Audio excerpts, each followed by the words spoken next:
Okay, we're going to give this another try here and see if I can get it to work. We actually can divide out a 2 on this. So when I do that, I'm going to get y squared minus 2y. I'll go ahead and do that. Minus 8x plus 9 equals 0.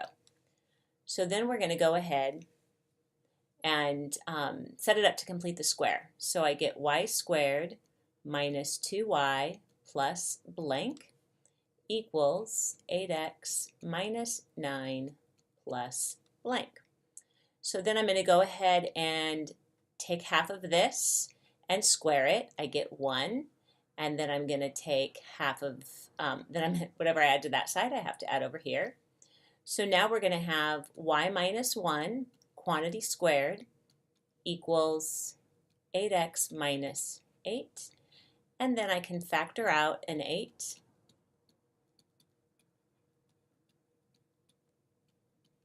Okay, and now I have it in the correct format. So remember we talked about it was either going to open left or right because we saw that there was a y squared. Now we actually know that it's going to open to the right because this value right here is positive. So I know it's going to open to the right. Remember that when you match up the formula, so let me just remind you of what that formula was.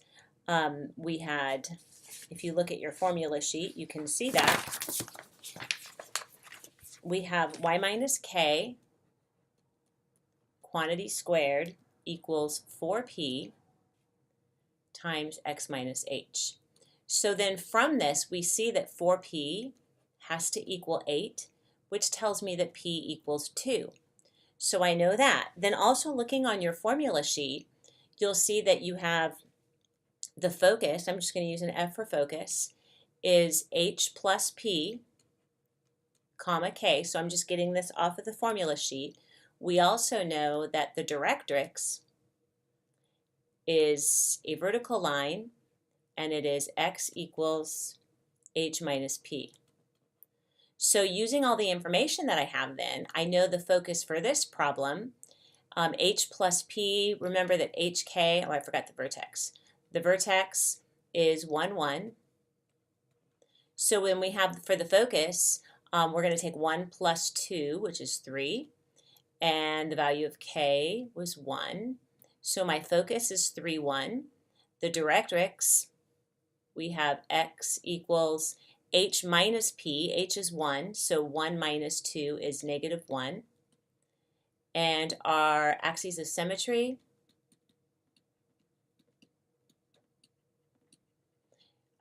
because we know that this opens to the right, so this is kind of our shape, we also know that our axis of symmetry is going to be a horizontal line that passes through the vertex. So that means we end up with y equals, if it's a horizontal line passes through the vertex, then it has to be y equals whatever the value of k is, so we get y equals 1. So now we have all our information. We've answered the question. We have our vertex, our focus, our directrix, and our axes of symmetry.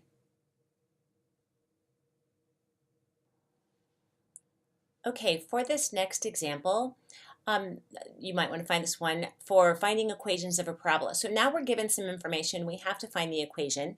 So first of all, we know the vertex is 0, 0. I'm going to kind of think of a little sketch here. And if I were to think about the vertex being at 0, 0, and since we know the focus is 0, negative 1, and I'm just sketching this, so it's going to be here somewhere, then we know that our parabola must be going this direction.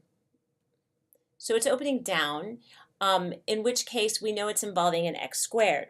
We also know that since the vertex is 0, 0, we don't have to worry about the hk. So if you look on your formula sheet, you'll see x squared equals 4py.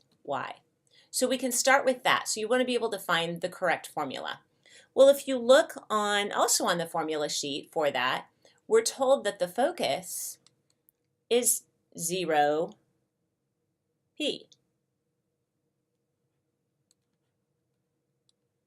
In which case, the value of p, you can just look at it.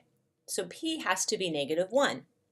Well, if p is negative 1, then we get x squared equals negative 4y. And that's the equation. So use the clues that you have, and then you just kind of plug everything in. So going to the next problem. Oops, I guess we have that here. Find the equation of the parabola given information about its graph. So this time the vertex is 1, 3. We have the directrix is x equals negative 1/2, and the focus is at 5/2, 3. Okay, so on this one, because we know the directrix is a vertical line, so if the directrix is a vertical line, then this one has to open sideways. And if it opens sideways, then I'm going to go ahead and write down the equation for that, y minus k quantity squared. I know it's shifted because the vertex is not 0, 0, equals 4p x minus h. Okay, so I start with that. Well, I know the value of h and k, so I'm going to go ahead and fill those in. So I get y minus 3 quantity squared equals 4p times x minus 1. So now I have to figure out what about the focus can help me, or the directrix can help me figure out the value of p, because that's the only thing that's missing. So we know if you look at your formula sheet, we're told that x equals h minus p. So take a look at that and verify that. So that means that negative 1/2 equals h is 1, because we're told that's the x-coordinate of the vertex, minus p. So if I solve this for p, I can subtract 1 on both sides, so I'm going to get negative 3/2 equals negative p, so p equals 3/2. Well, if p is 3/2, then when I multiply by 4, I'm going to get 6. So this 4p can be replaced with 6. So my equation, y minus 3 quantity squared equals 6 times x minus 1. And that would be your equation.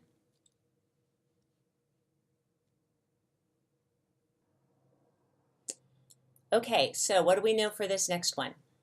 Well, we know that the vertex is negative 2, 1.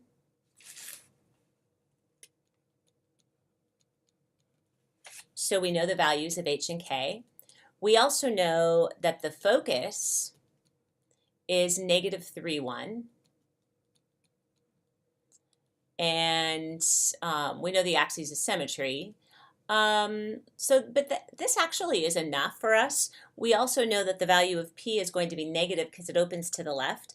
And we know that this, because it opens sideways, we can write the equation. We know y minus k quantity squared equals 4p times x minus h. And if we fill in our values for h and k, we get y minus 1 quantity squared equals 4p times x plus 2. So far that's where we're at. And now we have to solve for p. Well, if you look at the formula for the focus for this type of function, the focus is h plus p k. So that means, and that matches up, we know that if you see the value of k is 1, so that means that h plus p has to be negative 3. Well, since we know h is negative 2, then if we add 2 to both sides, we get p is negative 1. And now you just go right back up to here and fill in a negative 1. So my equation is y minus 1 quantity squared equals negative 4 times x plus 2. And that's done. Okay, so for this next one, clearly this one opens up. We can see that the vertex is 2, 2. I'm sorry, let's redo that one.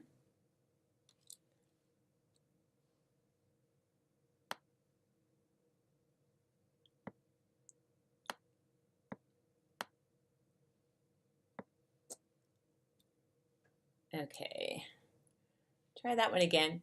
The vertex is 2, 0, and the focus is 2, 2. So we have somewhat of a shift since we have the vertex. So we know if you look at the formulas, actually because this one opens up, so I'm looking for the formula x minus h quantity squared equals 4p times y minus k. So I can fill in this much, x minus 2 quantity squared equals 4p, and since k is 0, I can just say 4py. So again, all we're after is that value of p, so we have to figure that out. So if you look at the focus for this type of equation, you see that the formula for the focus is h comma k plus p. So we're interested in using this part here because that's going to help us. So we know that k plus p has to be equal to 2, and we know the value of k is 0, so we get 0 plus p is 2, which means p is 2. So then our formula, x minus 2 quantity squared equals 4 times 2 is 8, so we get 8y. And that's all we were asked to do on that one.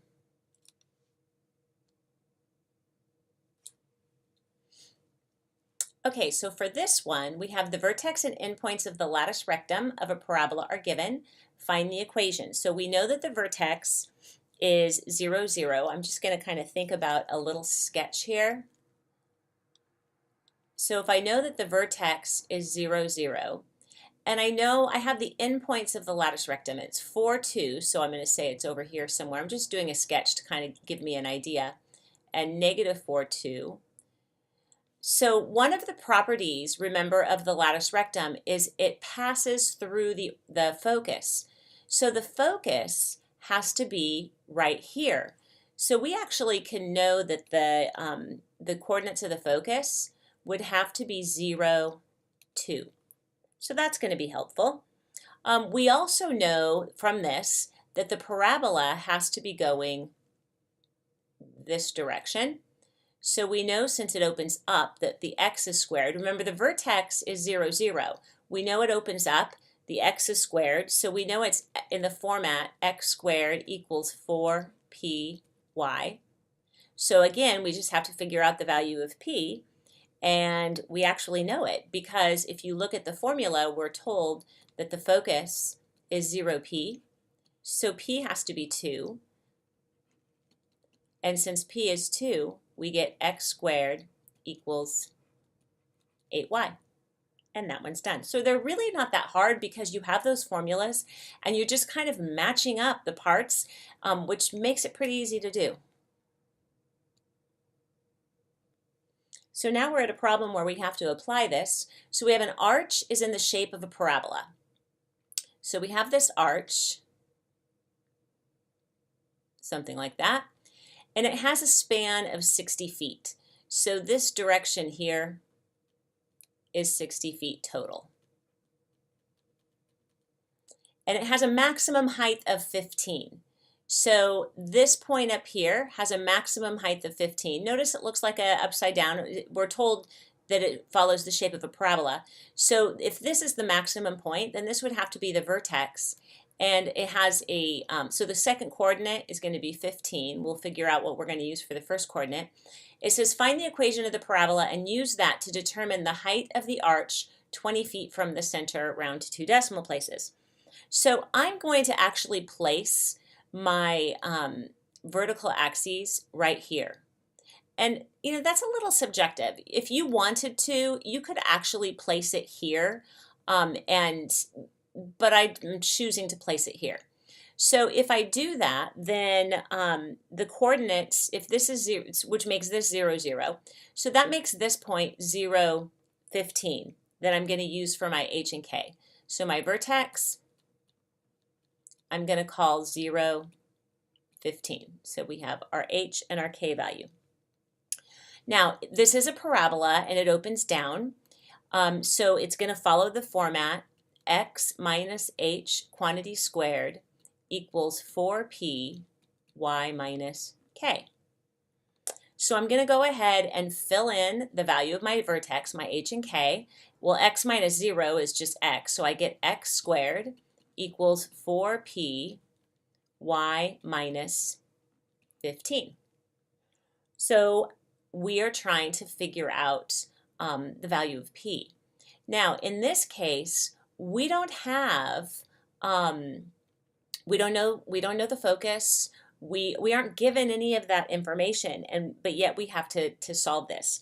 One thing we do know, however, is that this point right here has to also be on the parabola. My x-axis is going to go along here. And we actually know what that value is, because if this is 0, 0 and the span of the arch is 60, then that means it has to be 30 each direction. So this right here would have to be 30, 0.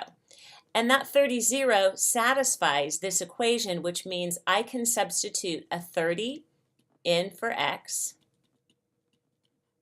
and a 0 in for y. We did something like this in Algebra 2 with like rabbits jumping over a fence.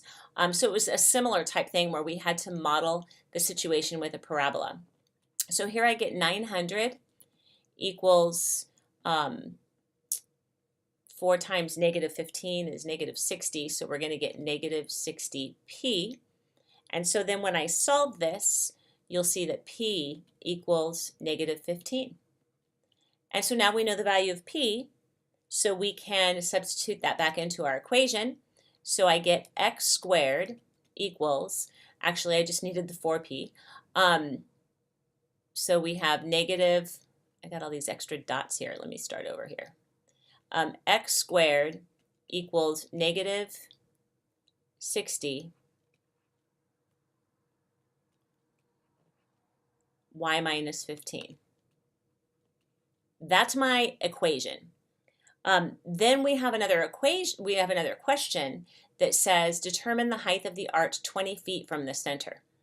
So that's the x value. So basically what it's saying is for this value, determine how high it is. Why might you want to know that? Well, if you're a truck and you're driving underneath this arch, you kind of want to make sure your truck is not too tall. So when you plug in, we're going to plug in a 20 for x and solve for y.